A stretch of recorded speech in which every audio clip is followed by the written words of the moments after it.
Good evening, everyone. We are just waiting for our speakers to come on, and we will be starting our live in just a few moments. So good to see everyone this evening.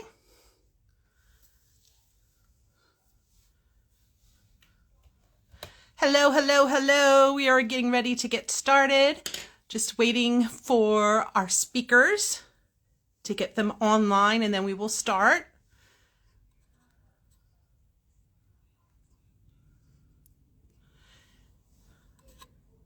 And Sanne and Ellison, if you could just request to join the live so I can add you. Hi, Gretchen. Hello.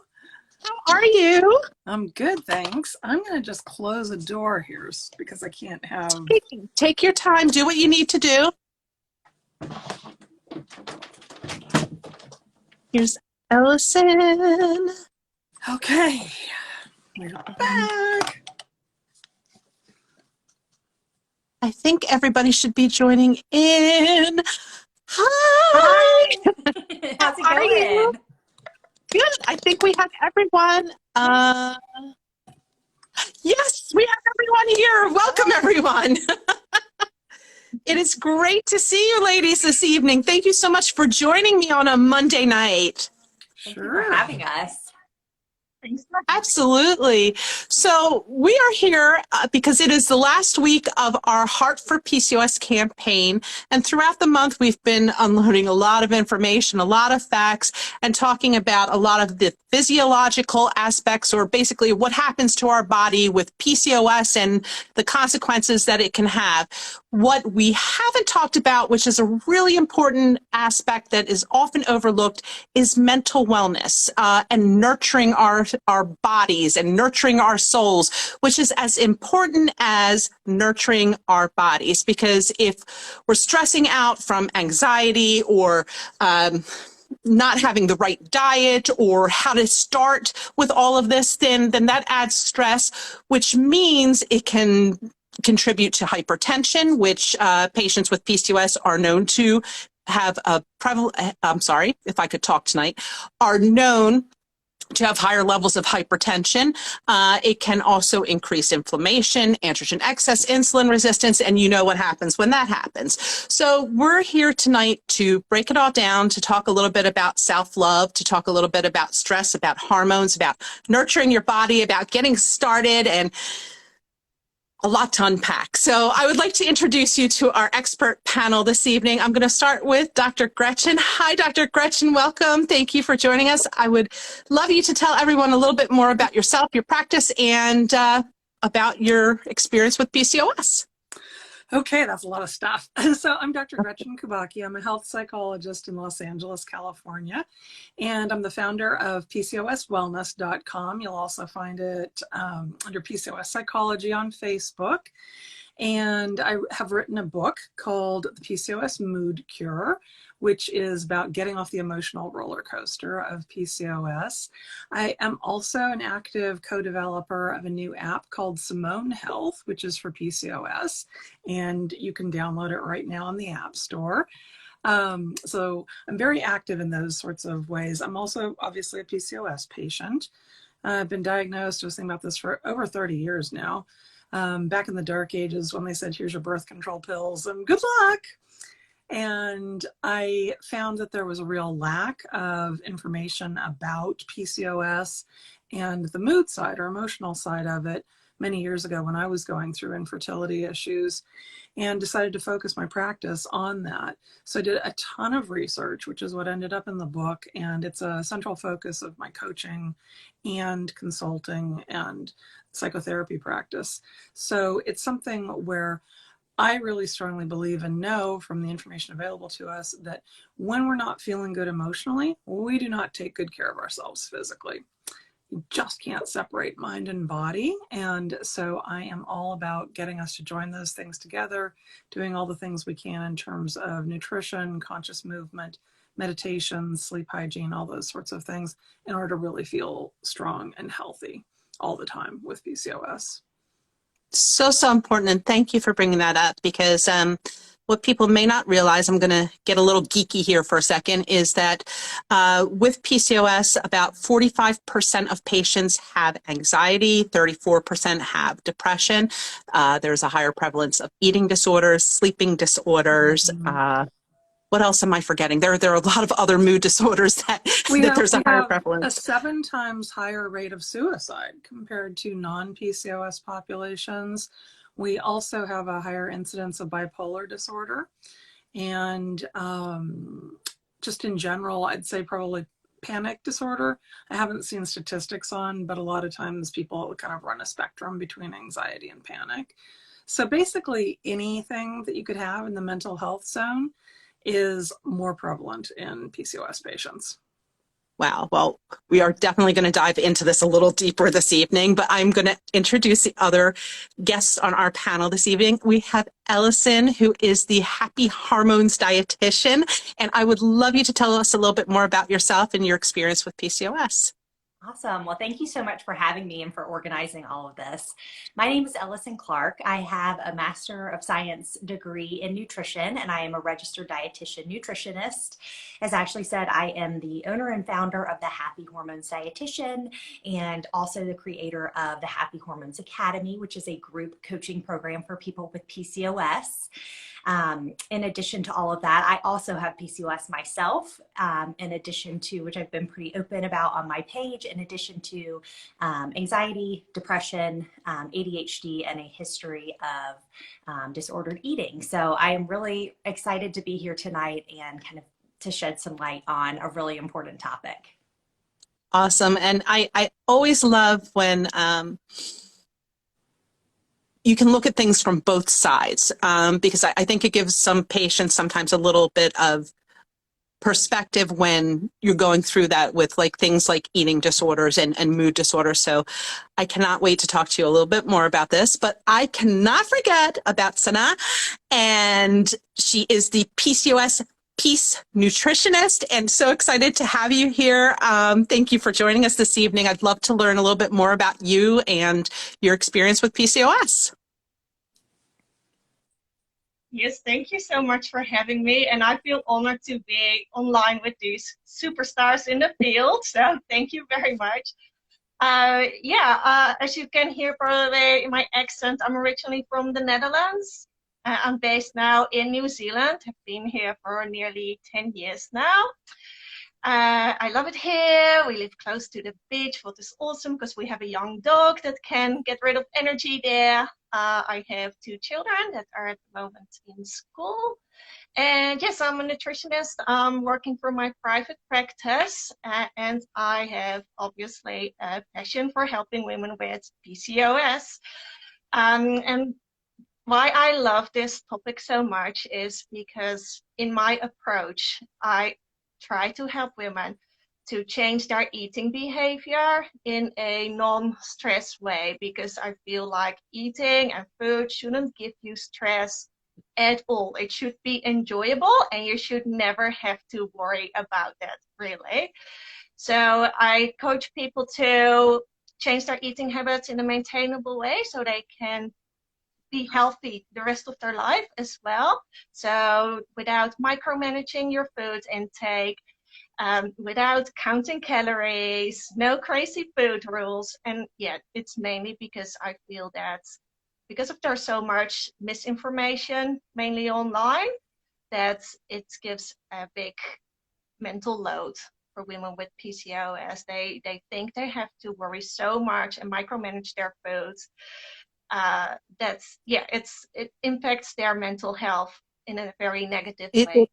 So that's why I really love this topic that you've included at this moment. Absolutely. Yes. I'm sorry, I didn't mean to cut you off there, but that's so important, because that's one of the questions that I see the most from PCOS patients is, what should I be eating? How much should I be eating?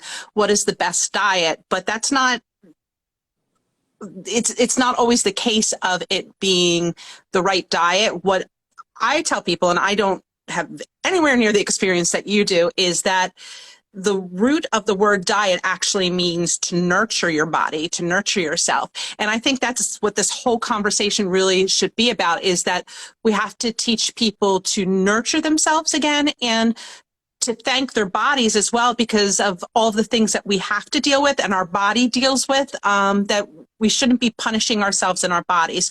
So Gretchen, I would love you to talk a little more deeply. I know we touched on a little bit about why mental health is so important with PCOS, but what does that mean, like long term, if we're not taking care of our mental wellness? Yeah, you know, all the issues around food are so interesting because we do tend to come in with so much misinformation and so much stress and even trauma about what we're eating. And it does take a toll on our systems. The more you are amped up with the stress, the more you have to work at knocking down the stress. So you really are adding to the load of stress on your body. And sometimes, like I see a lot of patients who have a lot of medical trauma, especially related to PCOS and fertility procedures.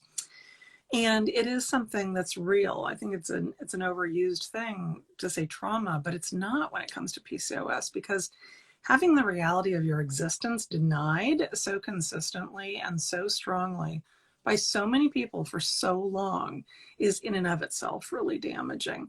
And so PCOS patients have got a lot of stuff working against us. It's changing dramatically. PCOS Challenge is really making things have a lot greater awareness, and all the other work that we're all doing is bringing that into greater awareness. But the daily stress, when you're living in a body that's constantly unbalanced and trying to right itself, because I really do believe our bodies are aiming for equilibrium, it takes a lot of energy.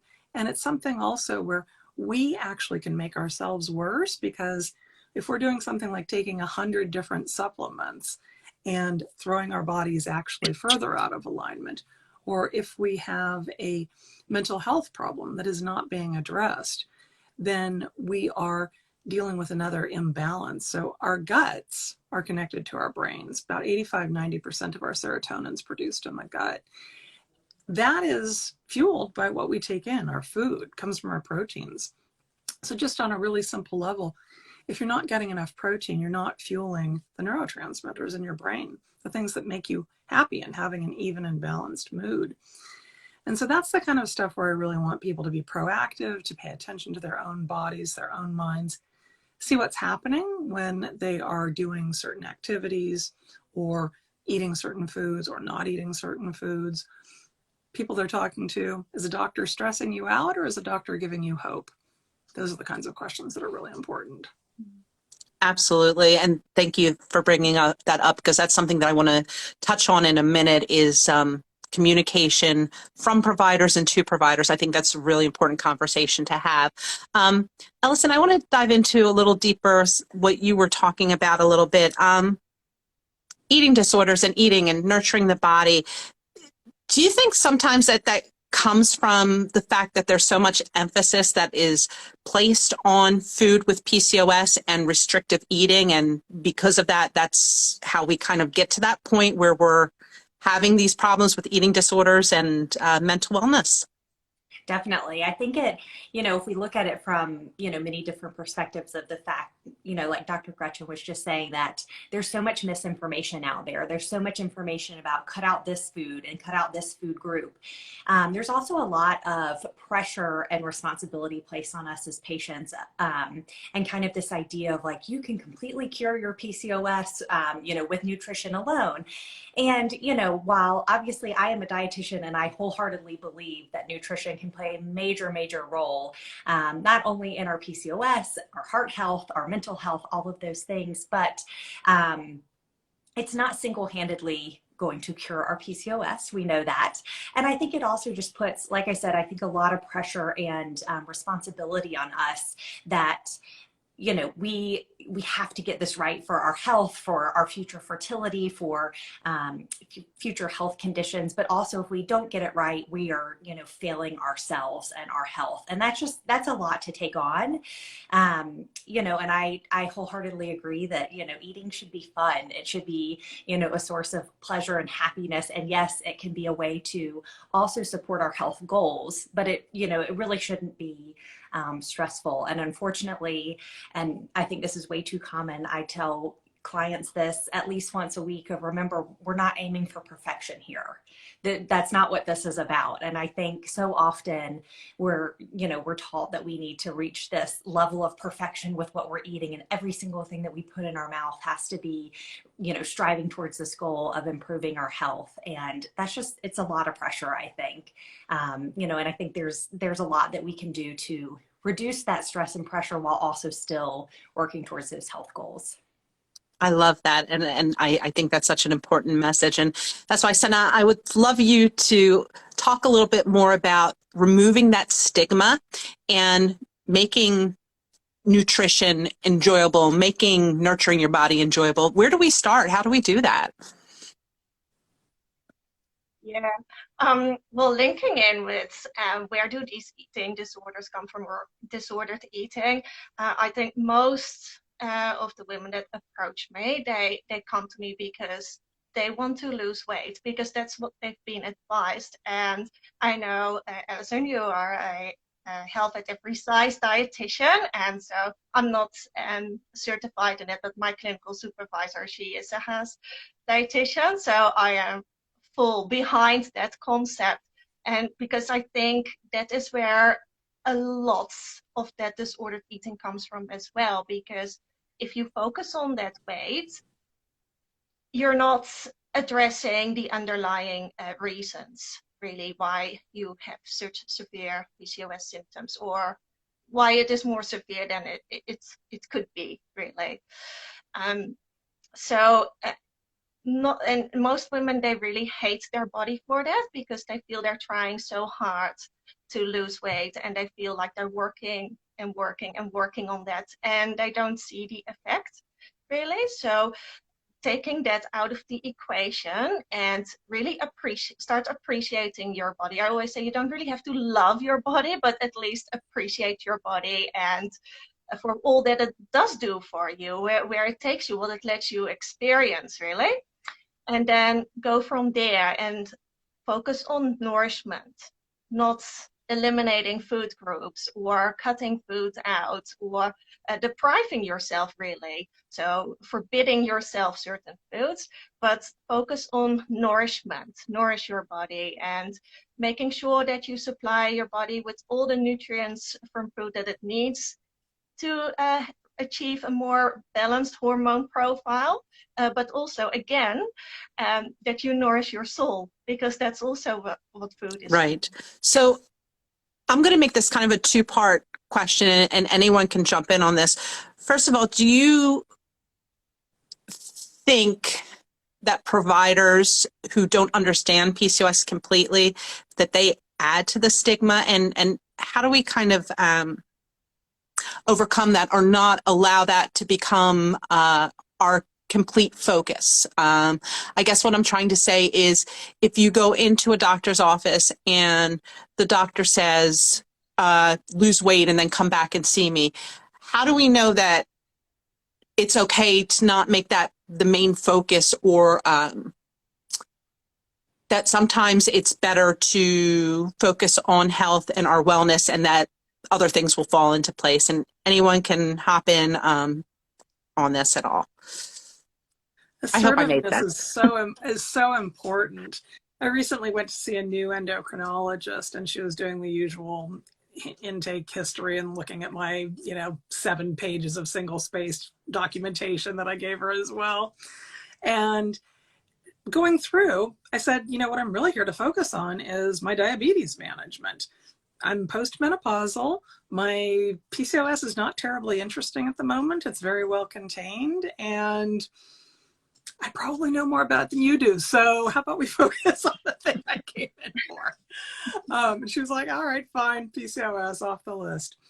not everybody has the ability to do that. I do think it's a learned skill.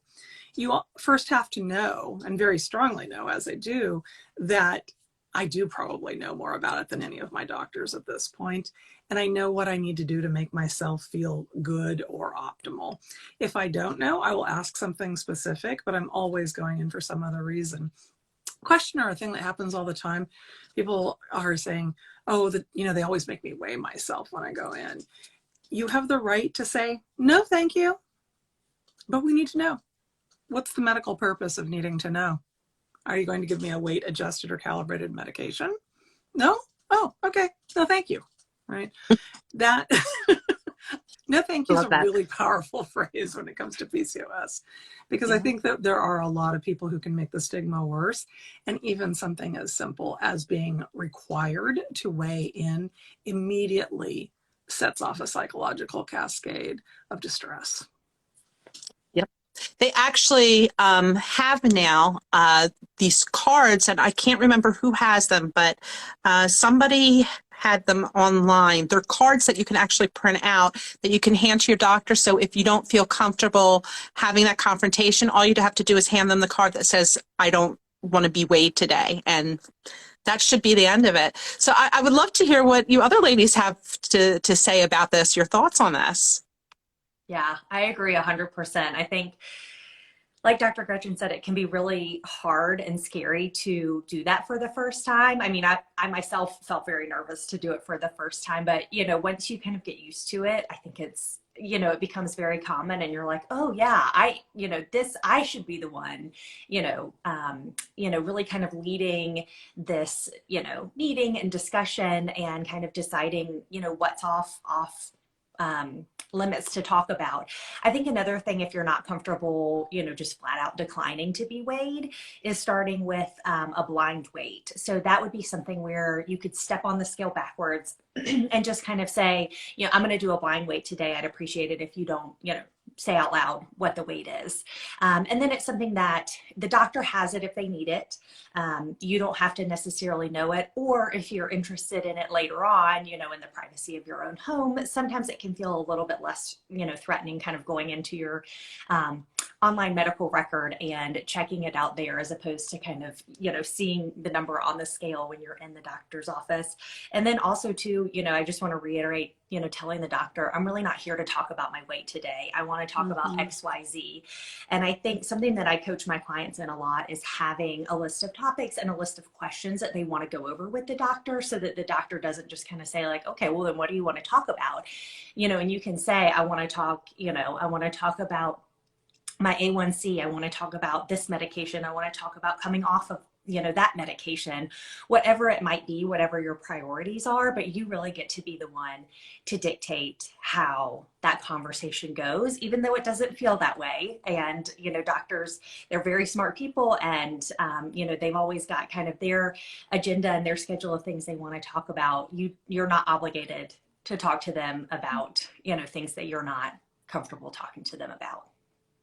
Absolutely. Sanne? Yeah, and I think what is also important is self-education. So actually know what are your underlying drivers of your PCOS symptoms, and that gaining weight is more of a symptom than a cause. And if you can communicate that with your doctor and talk about that, so that you can steer that conversation in the direction that does not involve weight, I think that is very powerful, that one-on-one communication with your doctor. And I also have to say, I think there is a little bit of a shift going on, because there is, a few months ago already, a new GP came here in the area, and she approached me saying, I really love your approach to PCOS. And her sister-in-law has PCOS, and she had stomach surgery, and it was awful. And she saw that from up close, how terrible that also did to the mental health of her sister-in-law, that focus on weight in relation to PCOS. And so she came to me to learn about that. So I think that is very positive. I just have to mention it, that I do feel like there is a shift going on there. I would have to say I agree with you, because I think patients are starting to demand better care practices. And I think that's where it all stems. And I would love to hear from all of you, like, how important that is to have a voice as a patient and to be able to speak up for yourself. I mean, I know we've touched on it a little bit, but I would love to learn a little bit more. Gretchen? I think that doctors are definitely getting more knowledgeable about the subject and getting more cross-training about it. I think it's also something where taking the power, like for a lot of us, I'll tell practically anybody how much I weigh. Probably not right here on Instagram, but we're having a private conversation, no problem. Taking the power back, and I will bring it into a conversation. So I broke my foot a couple of years ago and it was healing slowly. My doctor is very well trained, doesn't mention my weight at all. I brought up the subject and said, do you think that it's possible, because I weigh around 200 pounds, that could be part of why my foot is healing slowly? And we just had a totally neutral conversation about it, which was like, no, I don't think that's the problem at all. I think you have a lot of little tiny bones down there and they're not getting enough, whatever, here's a solution for that. It was very empowering for me to be the one to talk about the scary thing, which is the weight. All of the rest of this too, keep in mind that doctors are there to be problem solvers for you. And the more accurate information you have, and the more things where you've got an education and have an awareness of how things are connected. It's like when people first discover me and they say, I had no idea that my anxiety and depression were related to PCOS. Then they can talk about it. And somebody maybe has read a study, and then the knowledge expands and it becomes much more powerful. So I think it's critical for your own self-esteem and for the efficacy of your treatments and your medical care in general to actually learn how to be a little bit more outspoken. If you can't do it, take someone with you who will be able to give you a little poke, and maybe say things if you're stumbling over them. Yeah. I didn't know if you were pointing towards me because I had a big mouth, or to poke. I wasn't sure which one, but I'd poke you, but you'd speak up without me asking. Ellison, Sanne, would you like to chime in on this as well? Yeah, I was going to say, just to kind of give a personal anecdote. When I was finally diagnosed with PCOS, because I fall into the category that the majority of us do, that it took many doctors and many, many, many years to get a formal diagnosis. It really took me educating myself on the Rotterdam criteria and understanding what those were, and literally walking my doctor to the diagnosis and saying, I want these labs drawn. We didn't end up doing an ultrasound, which was fine. But once those labs came back and there were elevated androgens, I was able to say to her, okay, so I meet, the criteria of irregular periods and the criteria of elevated androgens. So that meets criteria for being diagnosed with PCOS, correct? She said yes, and, finally gave me the formal diagnosis. But I think had I been, kind of complacent and, kind of taken the issues to her, but not pushed her to get those labs done, asking specifically about PCOS, I don't think I would have gotten that diagnosis during that appointment, which, I understand that that's, hard to do. And it took, many years for me to get the courage to say that. But, just, to the point that everybody was making, I think the more educated we are, and the more that we feel like we know about it, the more likely we are to be able to advocate for ourselves and speak up and say, hey, this isn't right, or I think we should be paying more attention to this, whatever it may be. Sanne, you want to add in? Oh, yeah, no, I totally agree. Like, what I said before, I think self-education is really important, and so that you can steer that conversation in the direction that you're happy with and that you're comfortable with. And I feel like if you really feel not supported and a doctor cuts you off and doesn't really continue the conversation, or just sticks to their guns with, no, you can't do anything about it, or all you can do is hormone birth control. Yeah, I know not everyone is in that position, but in reality, you're a consumer also when it comes to doctors, and you can shop around and look where you're more comfortable, where you can actually get a better healthcare, because it's important. It's your life, Mm-hmm. and you have hopefully a very long life ahead of you. So getting the right care is important. Yeah. Do you think also that sometimes providers can get caught up in PCOS looks a certain way on people? Like an example is that women with PCOS are women of reproductive age only, that most of them are overweight or have beards or acne, but that some of these women who maybe don't display those characteristics, or even women with PCOS who are thin, are not getting the care because we're not really looking at PCOS completely, I guess is what I'm saying. And how do we kind of change that perception a little bit as practitioners? Gretchen, I'll start with you again.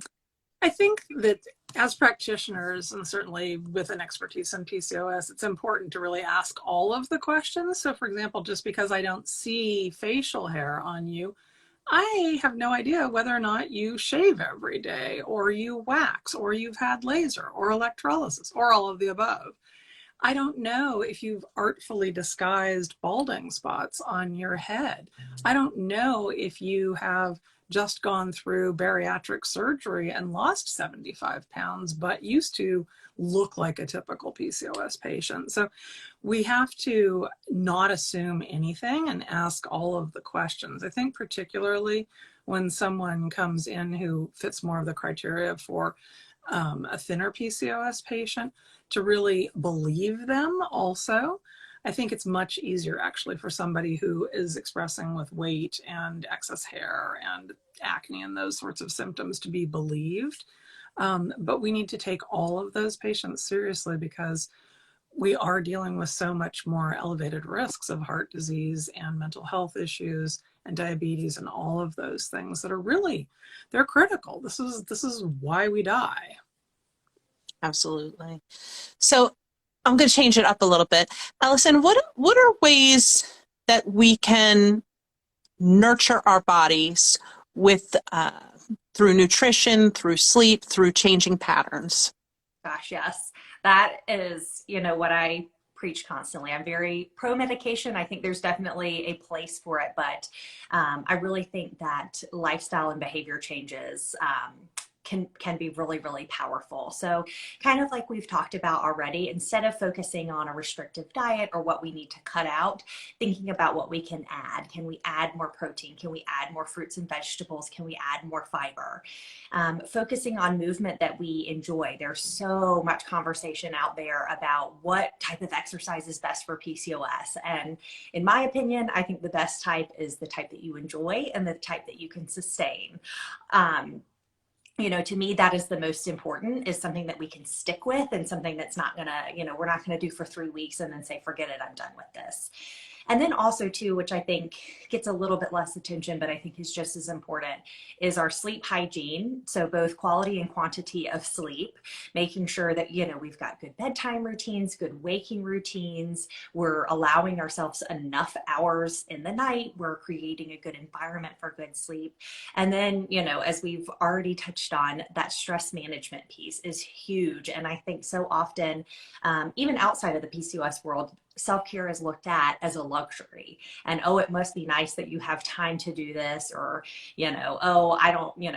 I couldn't possibly do that, that's not going to help me, that's not going to have a big enough effect on my health and my PCOS. But it really goes such a long way, especially when we talk about heart health, because stress has such a huge impact on our heart health and also our PCOS. So finding time, making time, doing what it takes to take care of ourselves. And, it's, as we've, lots of us, I'm sure, probably preach, this isn't, going and getting a manicure or taking a bubble bath or doing a face mask, which I feel like is how self-care is so often promoted. It's really taking that time to, slow down and rest. Maybe it's even as simple as, sitting down and creating that bedtime routine so that we can get better sleep.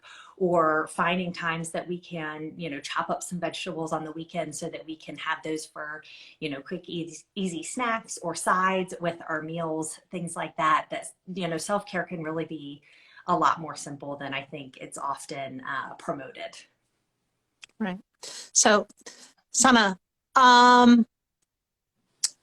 when somebody comes to you and they want to get started, what tips do you give them so they don't feel so stressed out about, again, food restrictions, or their main focus doesn't have to be mainly on weight, but more or less health? How does somebody get started without stressing out about it?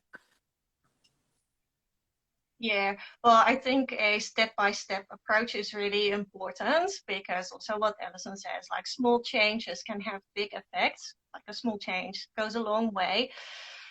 So yeah, I approach it more first, food first.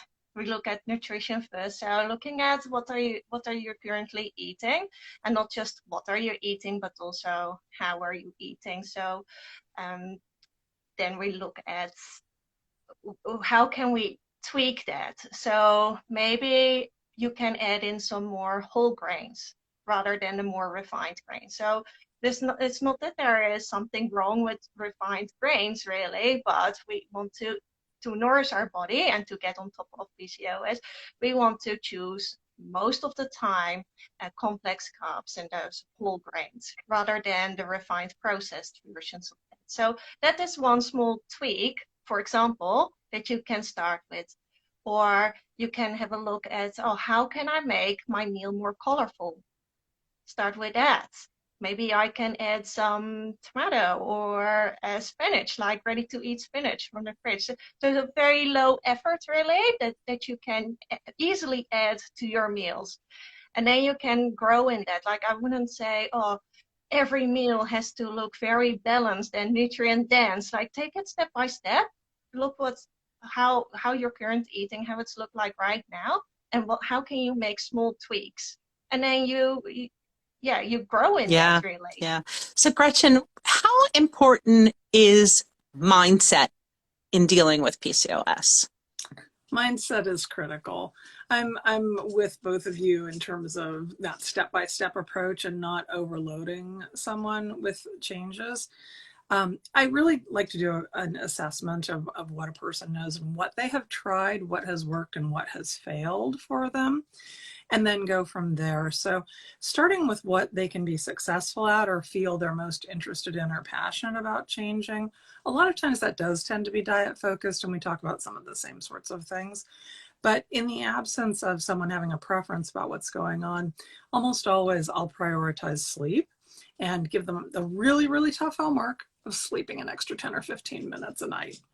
And if they go, my life is too complicated, I don't know how I could possibly do that, we might talk a lot about how to make that happen. I will also do things like walk through meditation with them and have them have an experience in a session of what it's like to actually completely relax in a very short amount of time. So I'll deliberately say, we're going to meditate for 3 minutes, and I'll do 10 minutes and, kind of check in around that and say, that was okay, right? You tolerated it, you did it, you didn't lose track, lose focus. So giving them an experience in the moment of having success is really powerful. That starts to build the idea that, that's not so hard. I can do this. I can do this with just a little bit of support. Okay. Then the person is usually much more willing to take on another task. That's awesome. Those are great tips. Ellison, I want to get into this a little bit more because I feel it's something that most people feel are taboo, and maybe if we open up a conversation a little more, people will get the help that they need. With PCOS, with eating disorders, what should we be looking for that can kind of signal that maybe we're heading into a not so terrific relationship with food? Yeah, that's a great question, because I think so often we think first specifically of eating disorders, but I also think when we add on top of that disordered eating, that kind of opens up a whole broad category that I think almost every person with PCOS could probably agree they've fallen into that category at some point in their life. So I think some warning signs are when we are cutting out lots of different food groups for whatever reason, whether it be, we saw it on the internet and, we followed an influencer who said that we should cut out, gluten and dairy and soy and all these other things. Or a lot of times what I see is kind of masking it under the category of not tolerating a food. And not to say that that isn't possible, because there certainly are, plenty of people with plenty of food intolerances. But, with my clients, we really dive deep into, is this really an intolerance? Or, is this, sort of a way that we're kind of trying to manipulate to leave out certain food groups?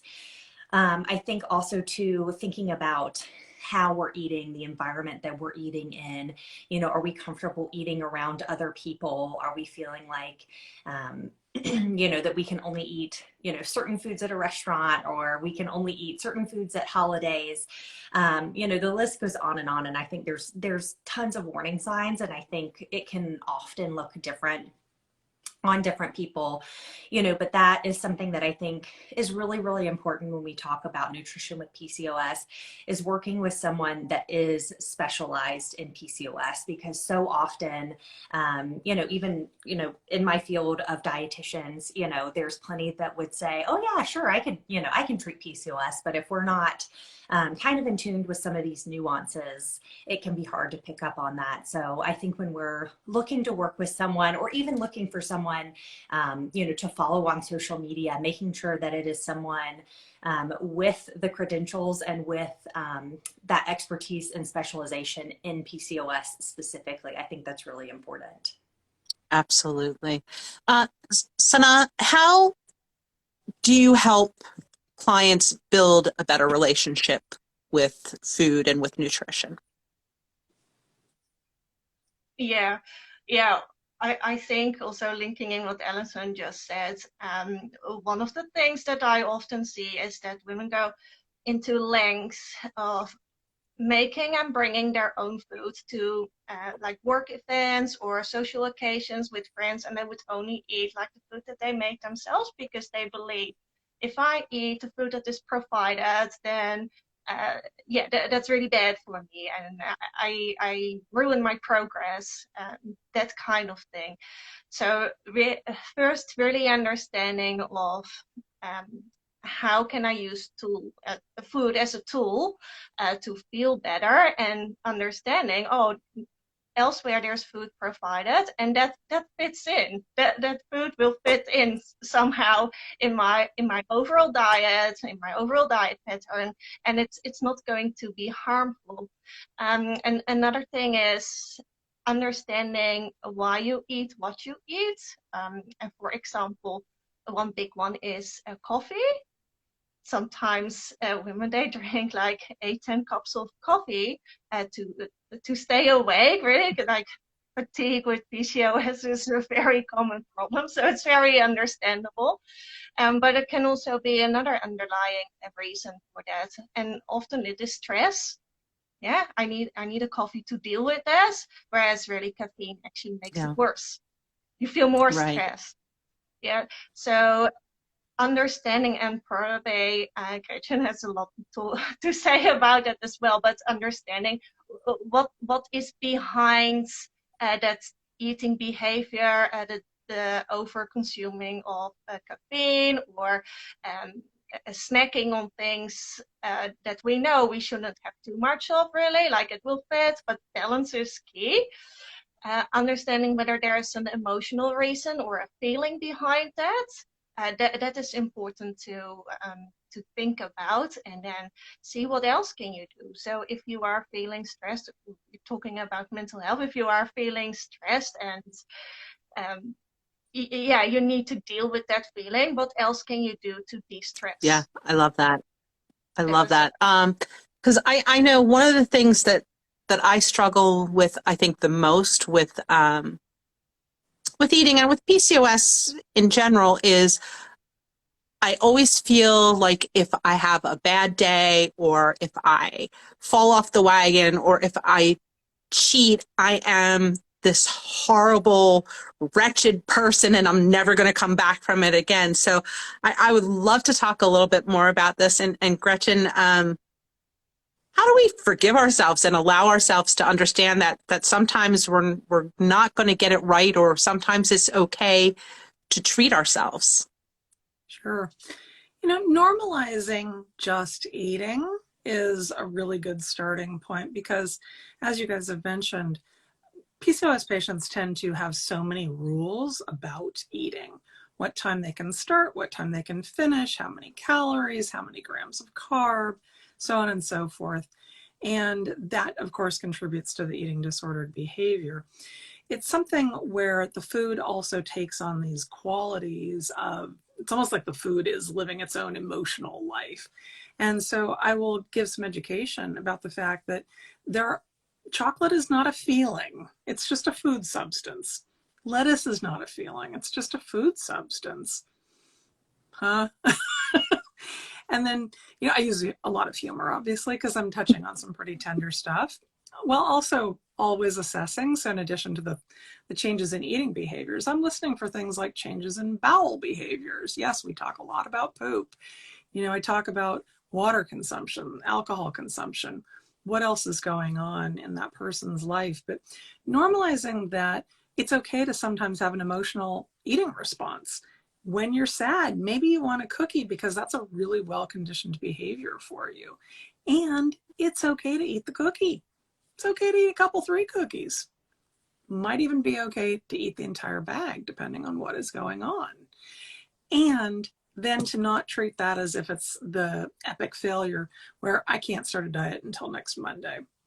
More education about the whole concept of diet as opposed to an eating plan.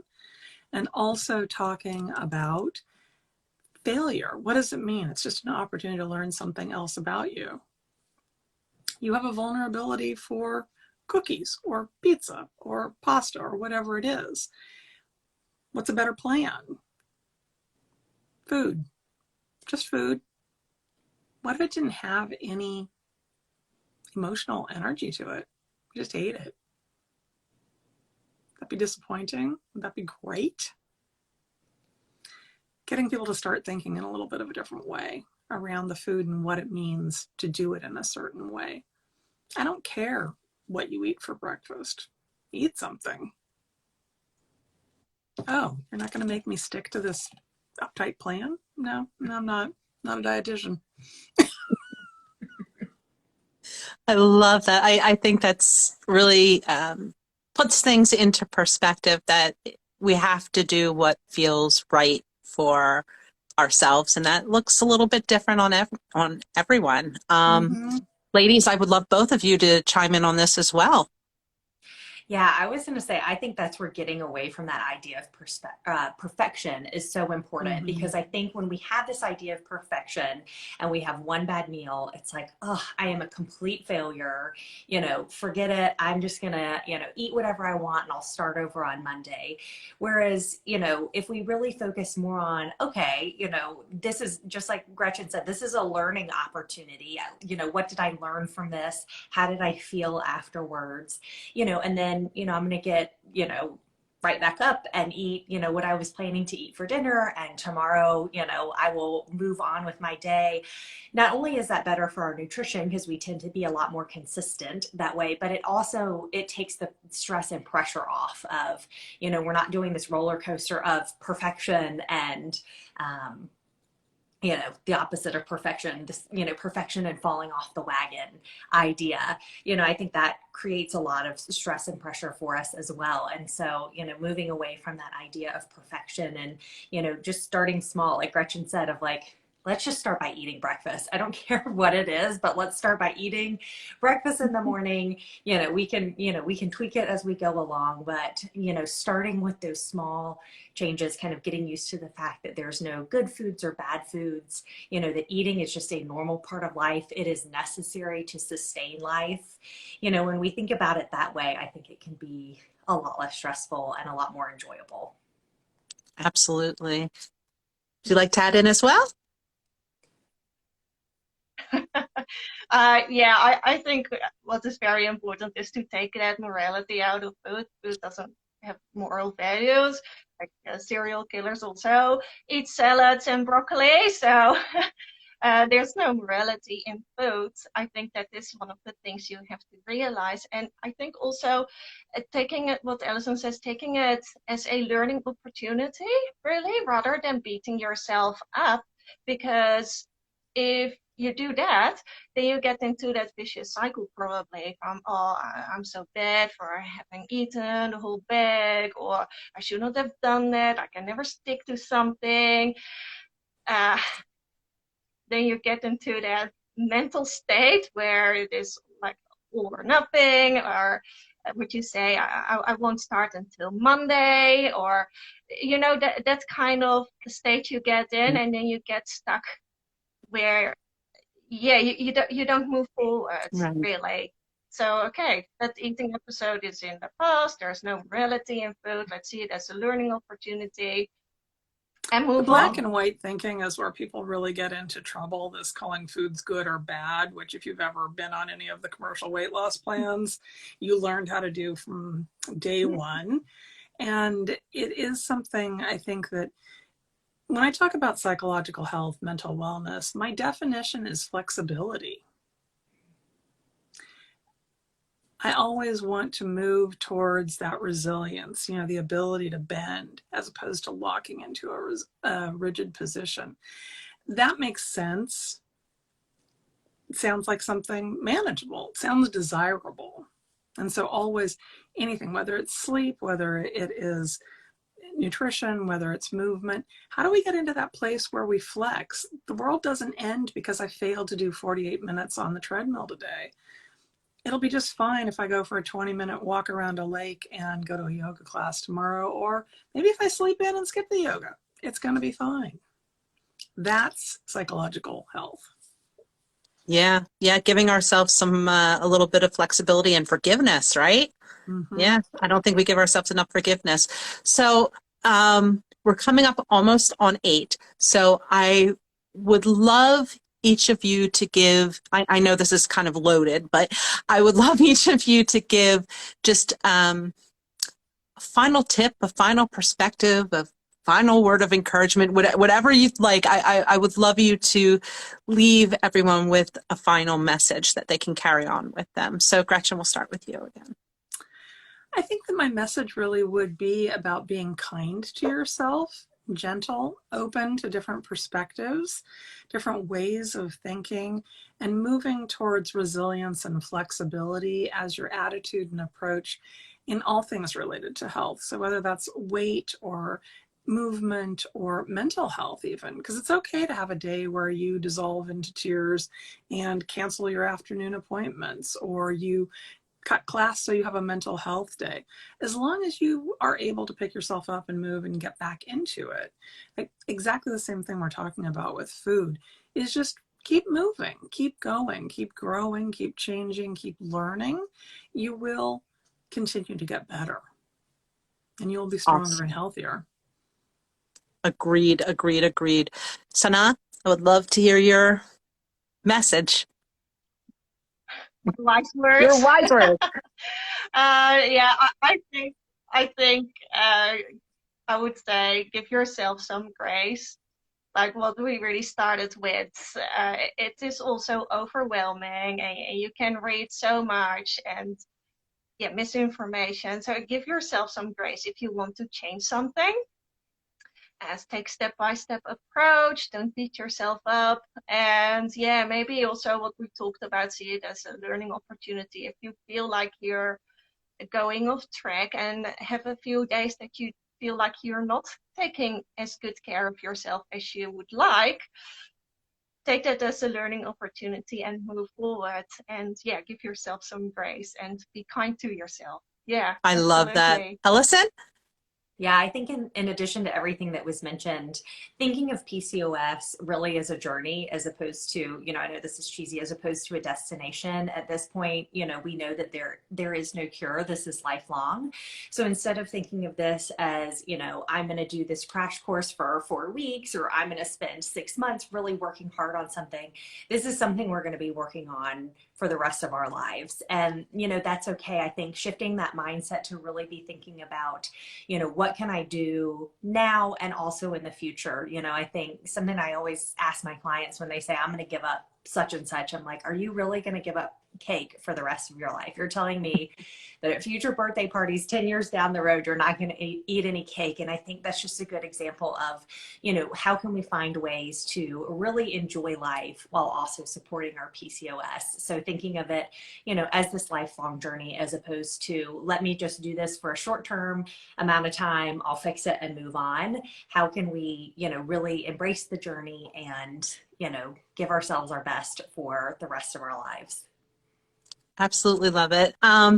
There is so much more we could unpack with all of this. So I am going to encourage everyone who is here and everyone who may watch this after the fact to please follow these ladies, because they are all so fabulous and have a wealth of knowledge. And I will be posting your Instagram links again, but if we could just go around again and just tell everyone how to find you if they'd like to connect with you. Go ahead, Gretchen, you can start.